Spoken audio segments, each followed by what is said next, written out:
Hi friends, welcome back to my channel. Friends అందరూ ఎలా ఉన్నారు? బాగున్నారా? నేనైతే చాలా బాగున్నానండి. సో ఈరోజు వీడియోలో అయితే మా శ్రీకాకుళం సైడు స్పెషల్ తీపూరకాయ అయితే మీ అందరితో షేర్ చేసేసుకుంటాను. శ్రీకాకుళం స్పెషల్ అని ఎందుకు అన్నానంటే, ఎండాకాలం వచ్చిందంటే చాలండి శ్రీకాకుళంలో ఈ తీపూరకాయ జాడీలు అయితే నిండిపోతుంటాయి.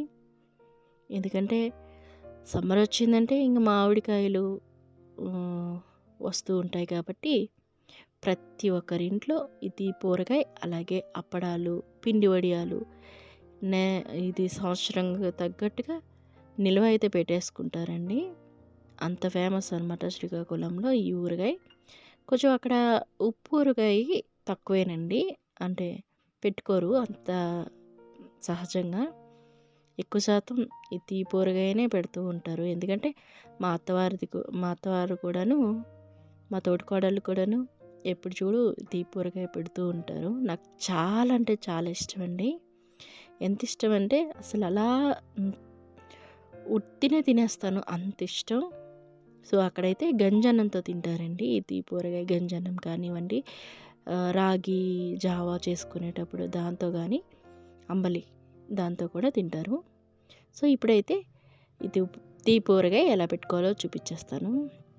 ఫస్ట్ అయితే ఇక్కడ నేను 10 మామిడికాయలు అయితే తీసుకున్నాను. 10 అంటే తోతాపూరి మామిడికాయలు, అంటే కలెక్టర్ కాయలు అంటారు కదా, అవైతే మంచిగా ఉంటాయండి. సో నాకు ఇక్కడ కలెక్టర్ కాయలు కాదు కానీ మామూలుగా కొంచెం అంత పులుపు లేవు మామిడికాయలు. సో అవైతే తీసుకున్నాను. యాక్చువల్లీ పచ్చడి చేద్దామని తీసుకున్నాను, కానీ అవి వేస్ట్ అయిపోవడం వల్ల సరేలే ఇది ఇలా తీపూరగా ట్రై చేసేద్దాం అని ఇలా ట్రై చేశాను. సో దీనికైతే నేను పసుపు, ఉప్పు, ఇంకా బెల్లం కూడాను ఒక పిడికిడి వరకు వేసుకున్నాను. అలాగే ఉప్పు ఒక దోసెడు వరకు వేసుకున్నాను. అలాగే ఒక 2 స్పూన్లు పసుపు వేసేసి ఊరబెట్టేయాలన్నమాట. 3 రోజులు అలా వదిలేయాలండి. వదిలేసిన తర్వాత ఇలా ఊరిపోతాయి అన్నమాట మామిడికాయ ముక్కలు అనేటివి. యాక్చువల్లీ పీలౌట్ చేసేయాలి మామిడికాయలు, తొక్కలు అయితే పీలౌట్ చేయాలి. సో నేను అలా కోసేసి వేస్తాను. సో ఇలా ఊరిపోయిన తర్వాత 3 రోజుల తర్వాత ఇలా ఎర్రటి ఎండలోనైతే ముక్కలన్నిటినీ కొంచెం ఆరబెట్టేయాలండి. అంటే ఆ డే ఫుల్ ఆరబెట్టేసేయాలి. అందులో ఉండే కొంచెం తేమ శాతమైన పోతుంది. పోయిన తర్వాత మనకి సంవత్సరం పాటు నిల్వ ఉండాలి కాబట్టి ఇలా ఎండబెట్టుకుంటే కొంచెం బాగుంటుందన్నమాట. సో ఇలా నేను ముక్కలన్నిటినీ స్ప్రెడ్ చేసేస్తున్నాను అనమాట, ఈజీగా ఆరిపోవడానికి, ఎండిపోవడానికి. అలాగే వచ్చిన అంటే మామిడికాయల నుంచి దిగిన వాటర్ కూడాను ఎండలోనే ఆ పోటంతా పెట్టేయాలండి. అది కూడా పక్కన పెట్టేసుకోవాలన్నమాట. సో ఇలా ఎండలోనైతే మామిడికాయల ముక్కల్ని, అలాగే ఉండే జ్యూస్ని ఎండబెట్టేస్తాను అనమాట. తర్వాత ఈవినింగ్ అయితే తీపూరకాయ రెడీ చేసేసుకుంటాను. ఇంకా సాయంత్రం అయిపోయింది. మా క్వార్టర్స్ వాతావరణం అయితే ఇలా ప్లజెంట్గా అయితే ఉంటుందండి.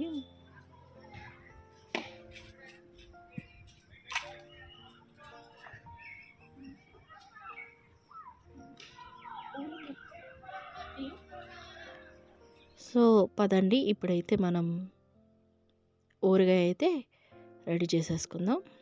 ఫస్ట్ అయితే ఈ మిగిలిన జ్యూస్ అయితే ఉంది కదా, మామిడికాయల నుంచి వచ్చిన రసం అయితే ఉంది కదా, దాన్ని బాగా మరిగించేసుకోవాలండి.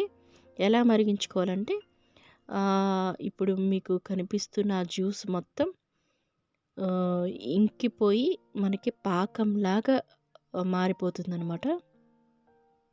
సో అంతలాగా మరిగించేసుకోవాలన్నమాట దగ్గరికి. అదంతా ఒక దగ్గరికి గొజ్జులా తయారైపోతుంది. సో ఇలా పాకంలా తయారైపోతుంది. ఇలా తయారైపోయిన తర్వాత పక్కన పెట్టేసుకోవాలన్నమాట. సో ఈ ఈ విధంగా తయారవ్వాలండి. కొంచెం లెంతీ ప్రొసీజరే ఉంటుంది తీపూరగాయ అయితే. ఎందుకంటే సంవత్సరం మొత్తం మనకి నిల్వ ఉండాలి కాబట్టి. కానీ టేస్ట్ అయితే చాలా బావుంటుందండి.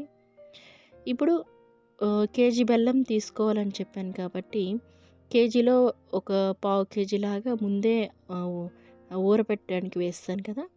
ఇప్పుడైతే ఇంక మిగిలిన 3 దిమ్మల్లాంటివి ఇప్పుడు దంచేసుకొని వేసేసుకుంటున్నాను. మనకి 12 కాయలైతే కరెక్ట్‌గా కేజీకి కేజీ బెల్లమైతే వేసుకోవాలండి. అది మాత్రం గుర్తుపెట్టుకోండి. కప్పులు ఇవన్నీ అంటే కొలతుండదు దీనికి. ఓన్లీ మనకి కాయలు బట్టే ఉంటుందన్నమాట. 12 కాయలైతే 1 కేజీ బెల్లం. ఇంకొక 12 కాయలైతే 2 కేజీలు అట్లా. పెంచే బట్టి క్వాంటిటీ పెంచే బట్టి ఉంటుందన్నమాట. సో, నేనైతే 10 కాయలు తీసుకున్నాను కాబట్టి కొంచెం తగ్గించుకున్నాను బెల్లం అయితే. సో, ఇలా పాకం అయితే తీసేసుకోవాలండి. బెల్లం పాకాన్ని అయితే ఈ విధంగా రెడీ చేసుకోవాలి. కొంచెం లేత పాకం తీసుకోవాలి. తర్వాత దానిలోకే మనం ముందుగా రెడీ చేసుకున్న గొజ్జుది ఉంది కదా! ఆ గొజ్జు అయితే ఈ పాకంలోకి వేసేయాలి.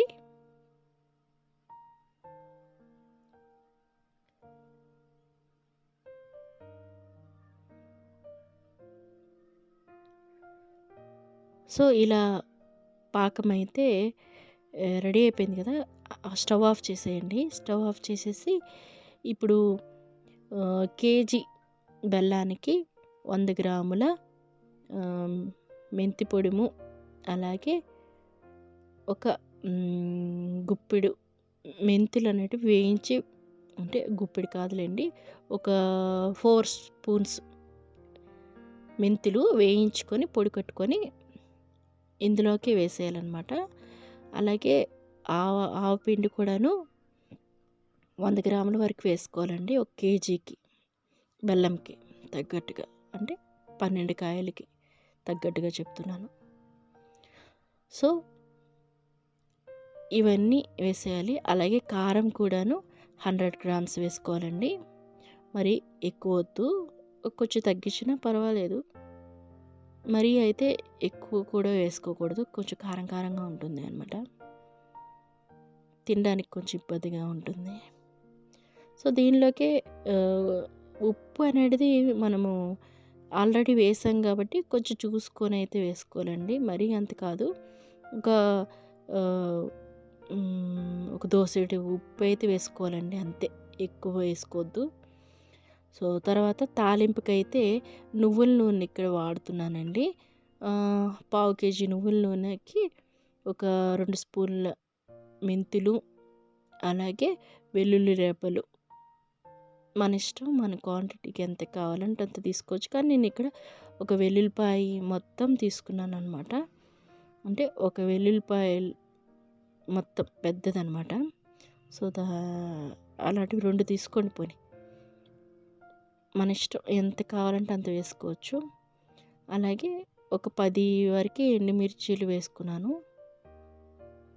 సో, ఇవన్నీ చక్కగా వేయించిన తర్వాత ఈ పాకం చల్లారిన తర్వాతే ఈ ఆయిల్ మిశ్రమాన్ని అంటే తాలింపుని వేసేసుకోవాలి. తాలింపు కూడాను కొంచెం చల్లగా అవ్వాలండి, అప్పుడు వేసుకోవాలి.